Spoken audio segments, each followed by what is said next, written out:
Scrapbookers, today I am starting a series on all of my second great grandparents. So people that I definitely did not know. This is Howard Dudley Fenderson, and this isn't actually a picture of him.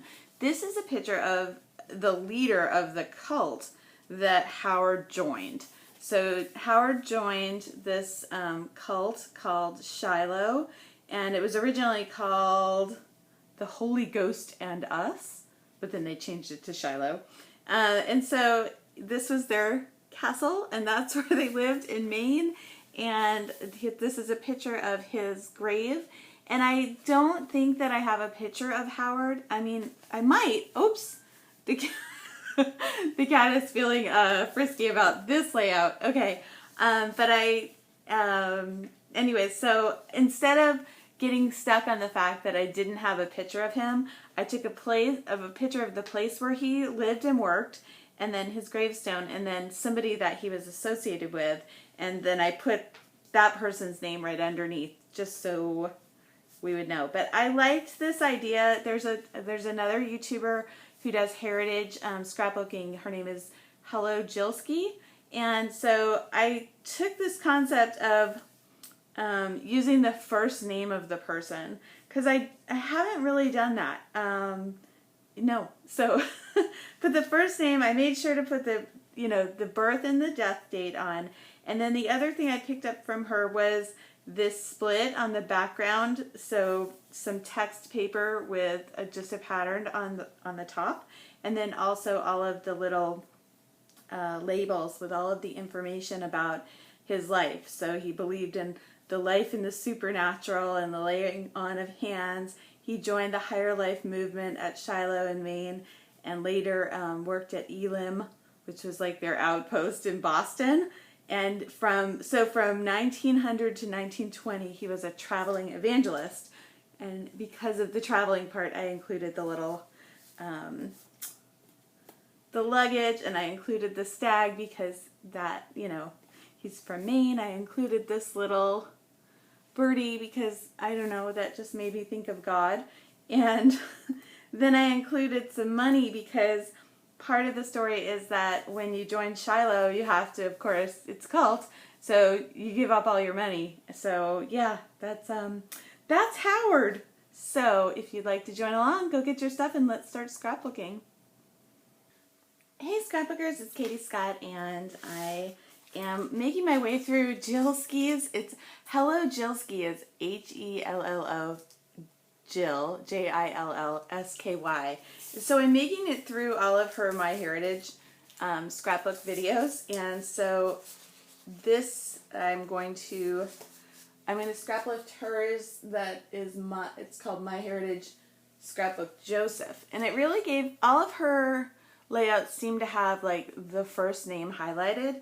And so in my family tree, you have, well, in everybody's family tree, it's like you, and then you have two parents, and then they have, there's 4 grandparents, and then there's 8 great-grandparents, and then there's 16 second great-grandparents. And so I think that I've done most of my grandparents and first great-grandparents as far as scrapbook pages, so I'm going for my second great-grandparents, and I am just starting with so if it's you, right? You, and then it goes to your dad, to his dad, to his dad, to his dad. So I'm going to go up, and then I'll just go down the list.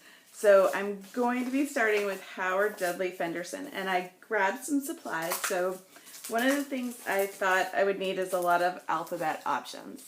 So, sorry my voice isn't totally on yet.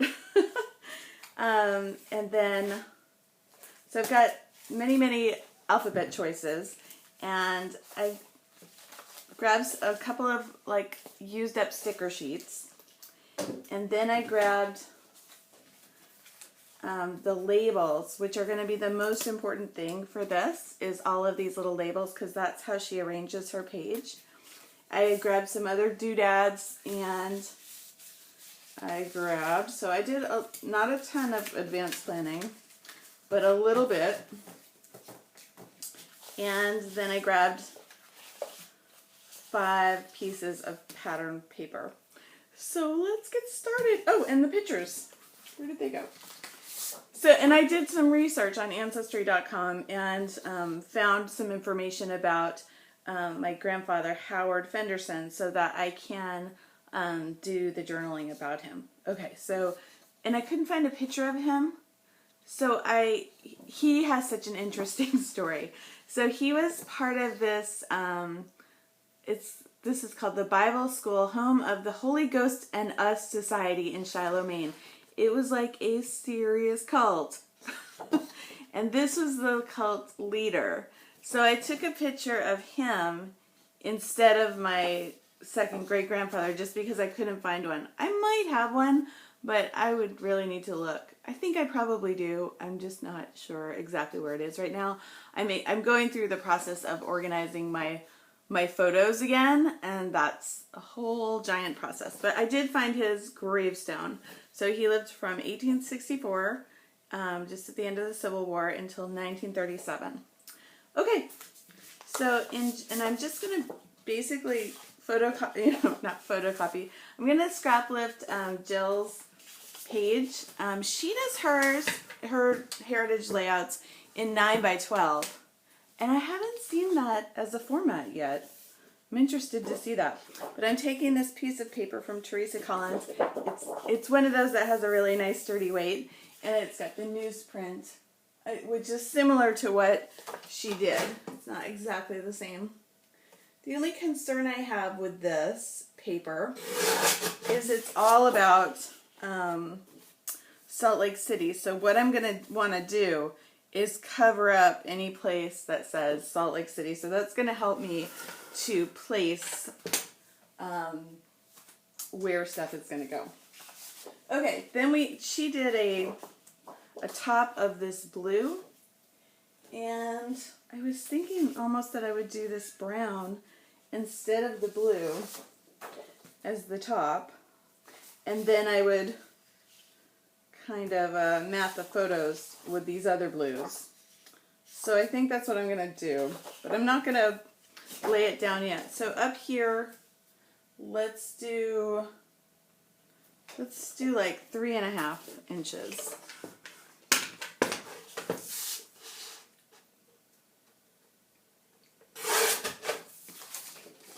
So that's going to look like this.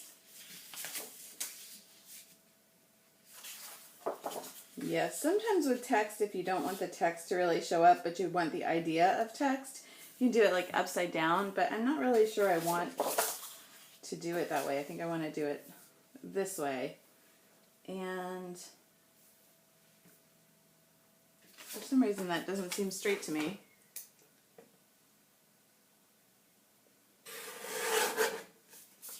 Okay, now it does. So this is going to go up here. Let me cut these photos and we'll do a little bit of photo placement. Hey scrapbookers, I'm back. I went all over the place, went to lunch, did a bunch of things. But before I did that, I did mat these 2 photos. Ta-da! And then I actually went out earlier this week and got wax paper. Yeah, I know, everybody does it. So I spelled out the words that I want to spell. So what I'm going to do now is just figure out a little bit where I want things. So, and I think what I'll do with these as well, these are the label stickers, is I can put them on the wax paper and then move them around to see where they're going to go.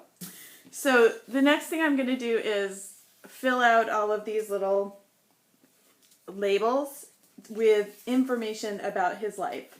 And then I'm also going to adhere. So these things will go,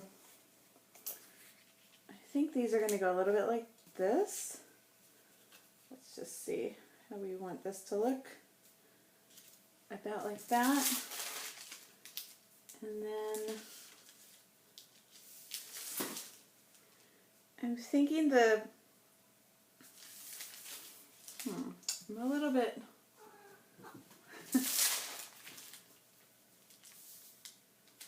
I don't know where I can see the appeal of this wax paper trick though, because you can really move things around and see exactly where they're going to be. So I've always said that I thought that was not such a great idea, and now I'm like, I think it's a good idea. So I have changed my mind. Okay. And then this is going to say evangelist. Something like, about like that. I'm getting to where I don't think I like the brown on the top though. Let's try this instead. This lighter blue color. I like about that 3.5 mark though. Just play with this a little bit.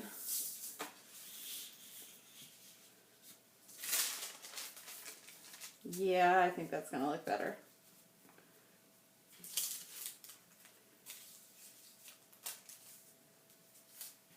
Okay.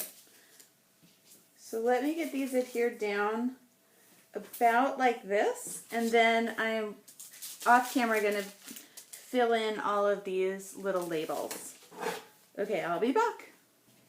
Okay, just wanted to update you on what I've been doing. So I've got the whole name stuck down, and then down here I had put these letters just right onto the background paper, and then I thought it needed a little something more. So I put where he was born and where he died, and then the date he was born and the date he died.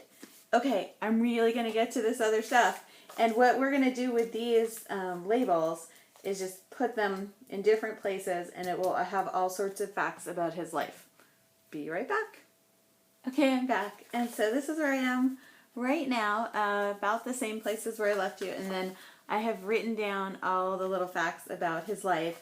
And they say things like married Annie Fleming on November 25th, 1886 in Calais, Maine.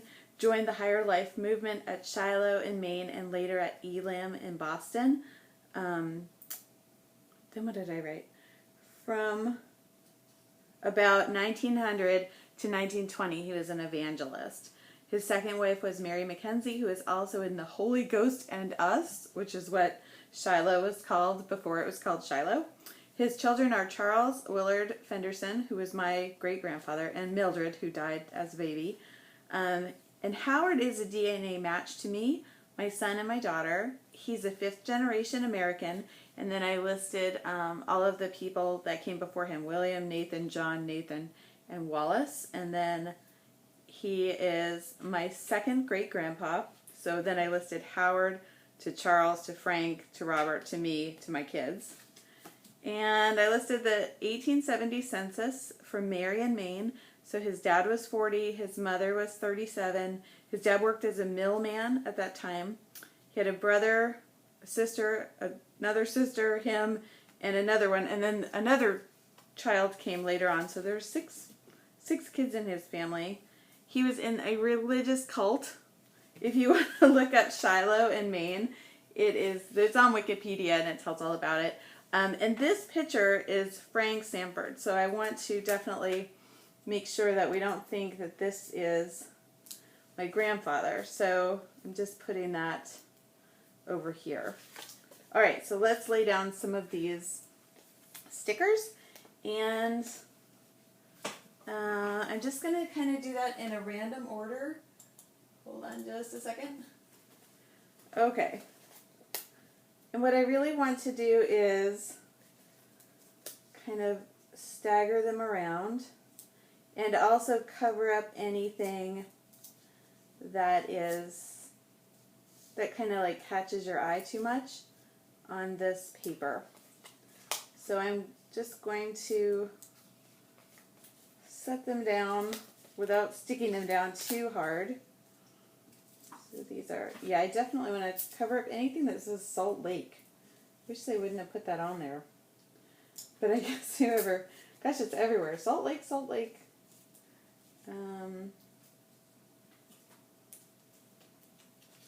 Just covering up all those Salt Lakes that we don't need.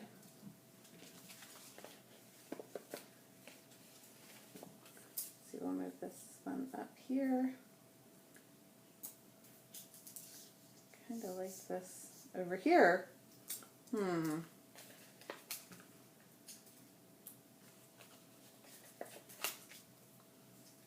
then I'll add some over here. I'm not sure I'm in love with the placement of this. Yeah, maybe move this one.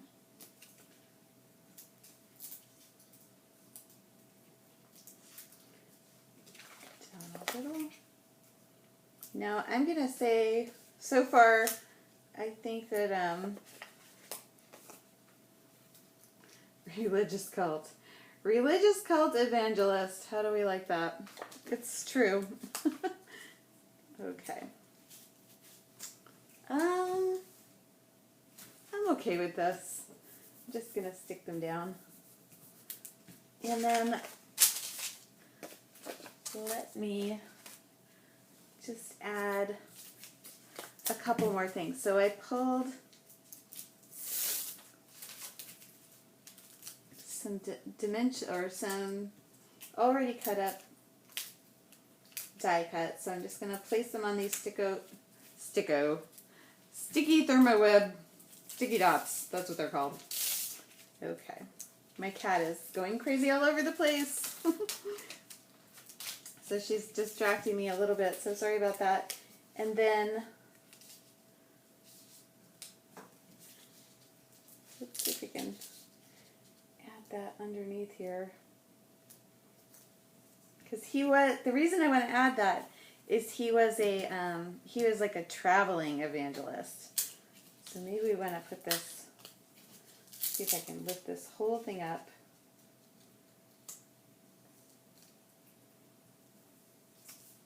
Okay, I'm kind of good with that. And then the reason I wanted to add some money in here is because, and I should have written this down, but they gave up all of their money to be in this religious cult, of course. I mean, how else does a cult work, right? That's what they did. Let's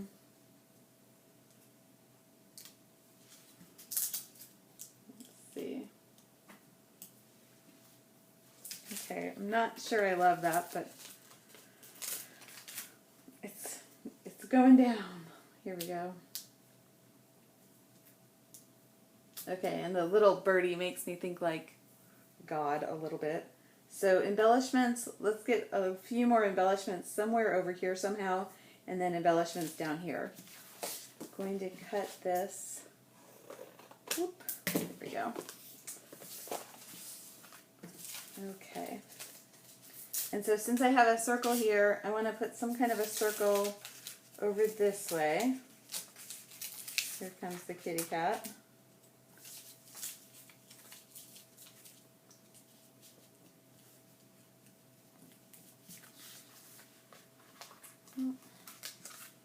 I don't think this is gonna work that well. Oh, here comes the kitty. And I did want to put this, I might use this on something else, this stag. That would have been cool there though.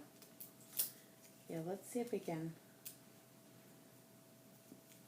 maybe put that right here. Just because in Maine, if you live in Maine, you eat deer meat. It's just a given. I'm sure they did. But they used to starve them in this cult that they were in. It was really, really bizarre. I don't know the story for sure about, like I even have a book that's written all about this place, but I don't know exactly the story, like why he got sucked in, except his dad was in this cult as well. So go figure. Okay, so we'll put that there. Put leader. Just move that up just a tiny bit.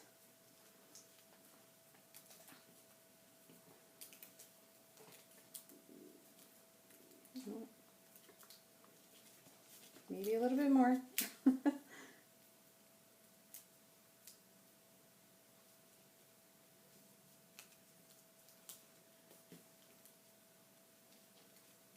a little bit awkward.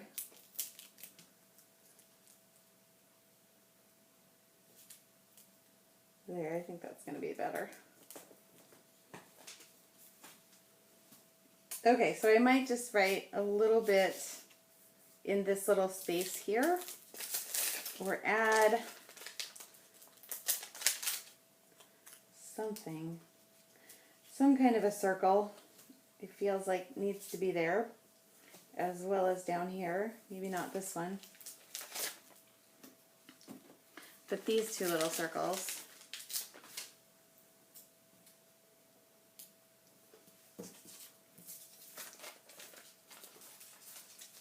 Yeah, there needs to be something in there. I'm not sure what yet.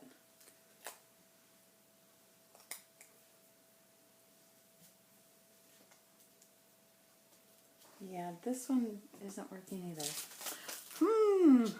I also got this stamp of Abraham Lincoln just because it was about that time, you know? Because he was born at towards the end of the Civil War.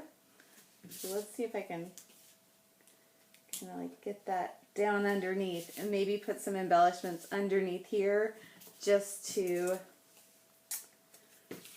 use it to get that space filled up.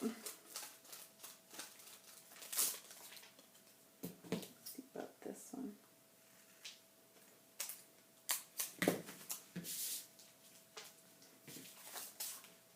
I think this color is going to be a little odd, but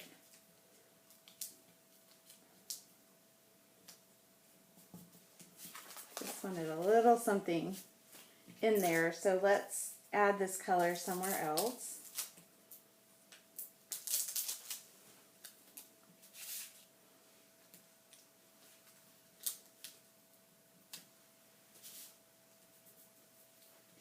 There we go. And then I almost want it down here somewhere as well, except I don't have another piece of that. Let's see if I can just cut a little bit of it.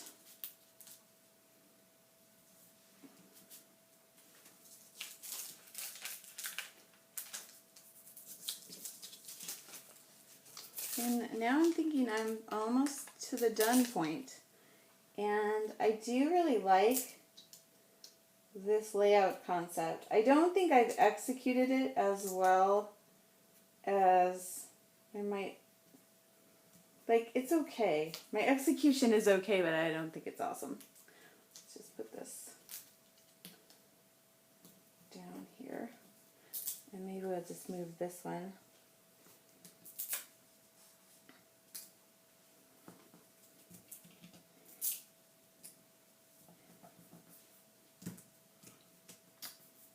And I feel like these stickers aren't super sticky, so I'm going to go probably back and put a little bit more stick in them. But otherwise, I think I'm about done.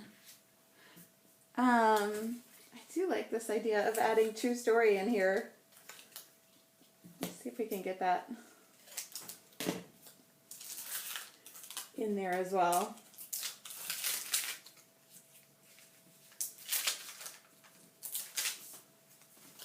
So just tuck this underneath.